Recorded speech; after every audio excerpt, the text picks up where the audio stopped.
শীতের মরশুমে যখন বাজার ভর্তি ধনেপাতা, তখন এই ধনেপাতার রেসিপিটা একবার না একবার তো বানাতেই হবে। আজকে বানাবো ধনেপাতার আচার। এখনও যদি একবারও না বানিয়ে থাকো, একবার অবশ্যই ট্রাই করো। ধনেপাতাগুলোকে ভালো করে গোড়াটা বাদ দিয়ে বেছে ধুয়ে নিয়েছি। এদিকে খানিকটা তেঁতুল জলে ভিজিয়ে রাখলাম। মোটামুটি 9 থেকে 10 কোয়ার মতো রসুন ছাড়িয়ে রাখলাম। এদিকে তেঁতুলটাকে হাত দিয়ে ভালো করে ডলে তার ছিবড়েটাকে বাদ দিয়ে পাল্পটা বের করে কিছু মশলা এর মধ্যে মেশালাম।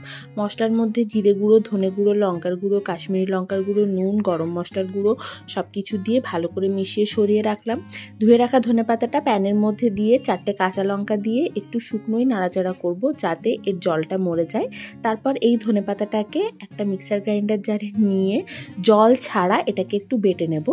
এরপর প্যানের মধ্যে নিয়ে নিচ্ছি সর্ষের তেল, ফোড়নে দিয়ে দিচ্ছি শুকনো লঙ্কার 5 ফোড়ন। ফোড়ন থেকে সুন্দর গন্ধ বেরোলে রসুনের কোয়াগুলো দেব। রসুনের কোয়াগুলোকে আমি সোজাসুজি লম্বালম্বি বরাবর একটু কেটে নিয়েছিলাম। রসুনের কোয়াগুলো বেশ লাল লাল করে ভাজা হয়ে গেলে তেঁতুল গোলা জলটা মশলা শুদ্ধ যেটা বানিয়ে রেখেছিলাম সেটা দিয়ে ভালো করে কষিয়ে নেব। একটু চিনি দেব টকটাকে ব্যালেন্স করার জন্য। তারপর বেটে রাখা কাঁচা লঙ্কার ধনেপাতাটা এর মধ্যে দিয়ে দেব। গ্যাসের ফ্লেম অফ করে ভালো করে সমস্ত কিছু মিশিয়ে নিলেই ধনেপাতার আচার মোটামুটি রেডি।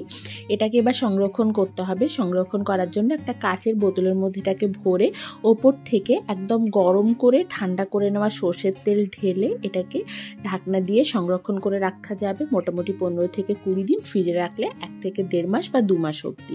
তারপর আর কি যখন ইচ্ছে হবে গরম গরম ভাতের সাথে এই ধনেপাতার আচার নাও আর খেয়ে দেখো। 1 থালা ভাত এই আচার দিয়ে খাওয়া হয়ে যাবে, কথা দিচ্ছি। এখনও যদি না বানিয়ে থাকো অবশ্যই একবার বানাও, আর বানালে জানিও কেমন লাগলো।